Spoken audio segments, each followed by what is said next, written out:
All right, Shalom. First and foremost, I want to give all praises, honor, and glory unto Yahweh, Bahasham, Yahushai, Bahasham, Racha HaKodash.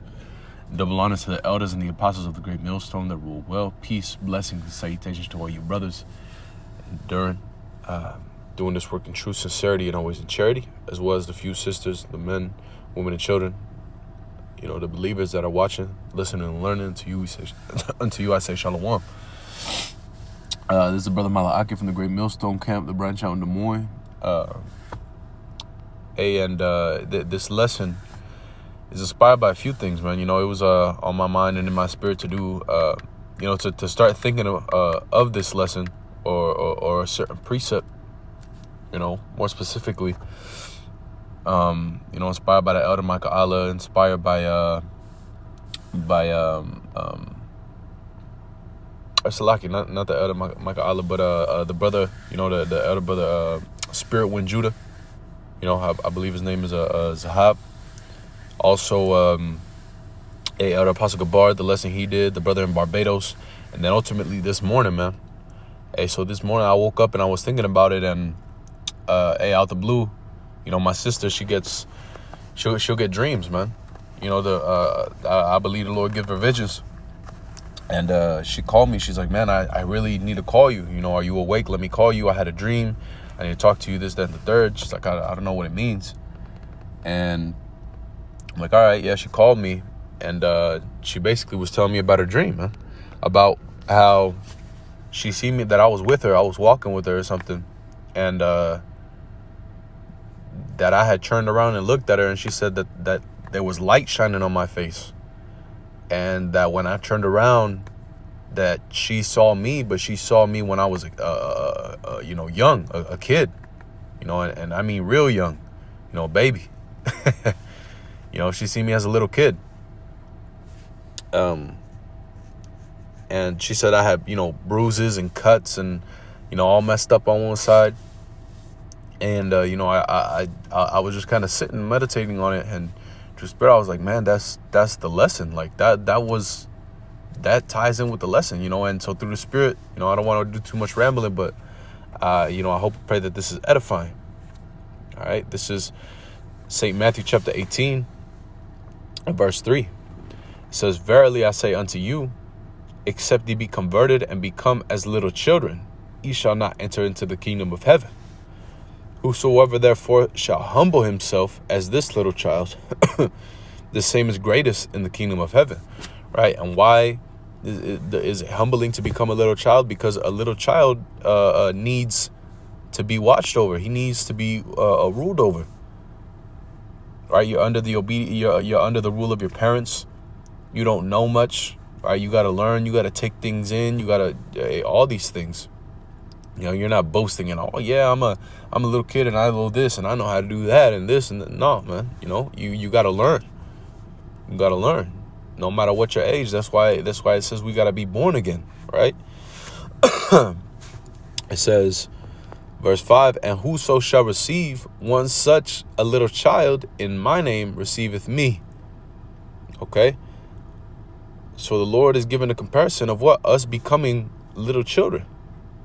All right, but whoso shall offend one of these little ones which believe in me, it were better for him that a millstone were hanged about his neck, and that he were drowned in the depth of the sea.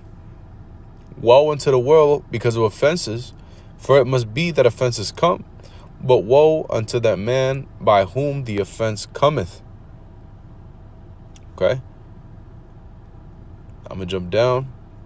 Take heed that ye despise not one of these little ones. For I say unto you that in heaven their angels do always behold the face of my Father which is in heaven. Right? And the angels see everything. From the thoughts of these people that these people have towards us, to the actions that they commit unjustly towards us, so on and so forth. And everything is told unto the Heavenly Father. Hey, look what they're doing unto your son. Look what they're doing this, and look what they're doing that.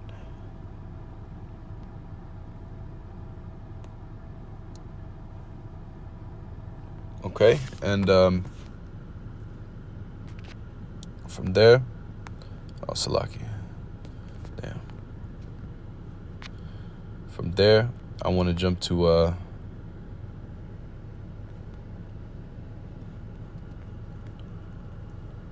St. Matthew, chapter 23 and verse 37. It says, O Jerusalem, Jerusalem, thou that killest the prophets and stonest them which are sent unto thee. And these are the Lord's little children. You know, the Lord's children are those men. Those men out there that are laboring, that are prophesying, that are sacrificing, that are doing the things that are well-pleasing unto him. Right? And how much care do you think the Lord has for his children, man? It says what?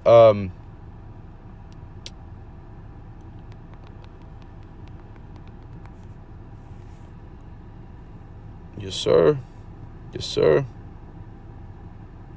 Psalms 105 and 14.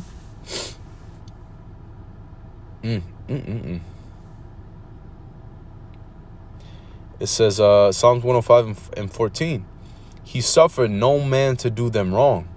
Yea, he reproved kings for their sakes. All right, let's see what that word reprove says. So you have it, man. These people think that they can, you know, just and it's not like a prideful thing, but they think that they can come up and talk to us any type of way. Talking reckless towards us, treating us however they want, this, that, and the third. And yeah, we take it, we suffer it because we understand that we're partaking, that we're worthy that we're worthy to receive even worse. But the fact that that the Lord told us that we would have to endure these things, right? The word for reproved, it says, judge, rebuke, reprove, correct, to be right, to decide, to judge, right? To correct, to chasten. Right, so he placed judgment on kings for the sake of these children, right? For these prophets, these men, these lowly, meek men that people view as just some niggas, that people view as just, insignificant. And that's a stumbling block unto them, but it says he reproved kings for their sakes, right? So the Lord rebuked, chastised, judged kings, top men, for the sake of these men. And you think that he's just gonna skate by on just a regular person? No, the Lord sees all these things. The Lord sees all these things. And very soon that judgment is gonna come, man. When these people are out on the streets, when there's a famine, when there's a lack of bread, when there's a lack of resources, a lack of water, when they're starving, a prophecy is going to stand, man. There's going to be people out here eating their own children, eating each other, robbing and spoiling their neighbors for lack of bread, insurrection, theft, murder, all these things. And it's all righteous judgment, man, for the things that have been done unto the heavenly, that have been done unto Yahweh Shai, the things that have been done unto his man, and most importantly, for the trespass against the Heavenly Father, right? It says, saying, touch not mine anointed and do my prophets no harm. Moreover, he called a famine upon the land. He brake the whole staff of bread, right? And that's the point, that the Lord has anointed these men. The Lord has chosen these men within these latter days to carry this gospel, to carry this message. Right? Back in St. Matthew, it says, Matthew 23 and 37, O Jerusalem, Jerusalem, that killest the prophets and stonest them which are sent unto thee. How often I would have gathered thy children together, even as a hen gathereth her chickens under her wings, but you would not. All right, behold, your house is left to you desolate. For I say unto you, ye shall not see me henceforth till ye say, blessed is he that cometh in the name of the Lord. All right, so the Lord was trying to gather these people. The Lord sent his men out there to bring these people back unto him. But what? They stoned, they killed the prophets, they mocked them. As it says in 2 Chronicles, right? 2 Chronicles 36 and 16. But they mocked the messengers of God, and they despised his words and misused his prophets until the wrath of the Lord rose against his people, till there was no remedy. And these people don't consider the things that they do. whether it be family members, whether it be just people randomly just walking by, whether it be your woman, whether it be the mother of your children, whether it be your father, your mother, whatever the case may be. Hey, it's a great offense that they commit in speaking against you and thinking illy against you and doing all these things. Again, not from a prideful, boastful stance, but because what? Because we are serving the Lord. You know? And they don't understand the severity of what we're doing. Just like with Yahushai, right? With Yahushai, which is the if you read up on this mark that I'm gonna grab, or I believe it's in Matthew 2, hey, Yahushua went into his own town where he grew up in and prophesied and was doing miracles, or he was prophesied. He prophesied, and everybody around him was like, man, this guy, like, man, hey, isn't this Mary's son? Hey, aren't his little brothers and sisters here with us? You know, they grew up in the same town as us. Man, you know, you already know that we're thinking, man, we seen him as a little kid. We seen him, you know, probably crying when he was little, this, that, and the third. You trying to tell me that this is the Messiah? And it's the same thing with the men of the Lord. Because that word anointed goes into christen, right? Well, really, the word anointed goes into Mashiach, which Christian, right? Or yeah, even anointed. You know, it goes back unto that unction. You know, that holy unction, which goes back into Mashiach. Hey, we are the Lord's anointed. Lord willing, if we endure unto the end. And these people think the same thing about the Lord's anointed, just like they thought about Yahushai, right? You know, people say, oh, Christ, right? Well, that word Christ goes into anointed. He was the Lord's anointed, and today we're the Lord's anointed as well. You know, through Yahushai. And that, you know, they think the same thing as us. Man, I used to change your diapers. Man, you was a little rebellious ass nigga. Man, you used to come over and play with my children and this and that. How the hell are you going to be a man of the Lord? How the hell are you going to be a prophet? How the hell are you this, that, and the third? Man, imagine you screaming that to a little child.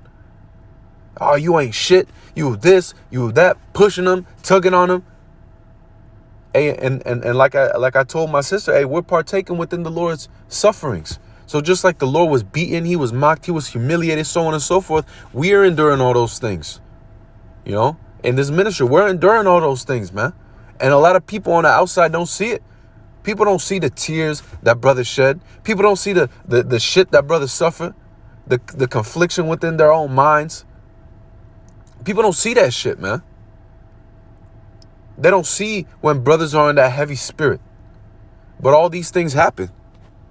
That's why the Lord said that verily you shall drink of the same cup that I drink of. You know? Mark 6:4, but Yahushua said unto them, a prophet is not without honor, but in his own country, and among his own kin, and in his own house. And he could there do no mighty work, save that he laid his hands upon a few sick folk, right? He did a few miracles and healed them. And he marveled because of their unbelief, and he went round about the villages teaching. And a lot of these people are unbelievers. Hey, even if we were to get spiritual power, a lot of these niggas are still going to be unbelievers, man. And that's just their lot. That's just their lot. And we got to rock with our lot, and they got to rock with theirs, man. This is what it is. This is what it is. This is the condition of the battle. I'll grab one more before I close out, because, you know, I'm here on a plantation, about to go in. Damn, why is it escaping me?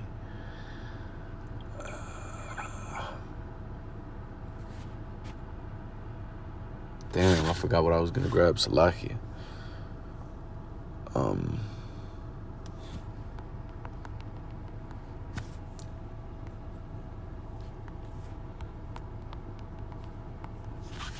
Second Corinthians chapter 4 in verse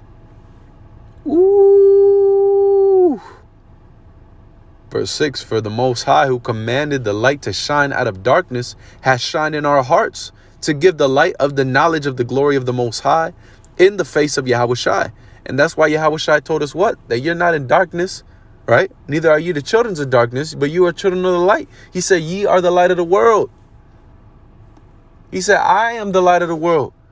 And as long as I abide, in the world, I'm the light of the world. Well, guess what? Yahweh Shai abides in us. Therefore, we are the light of the world.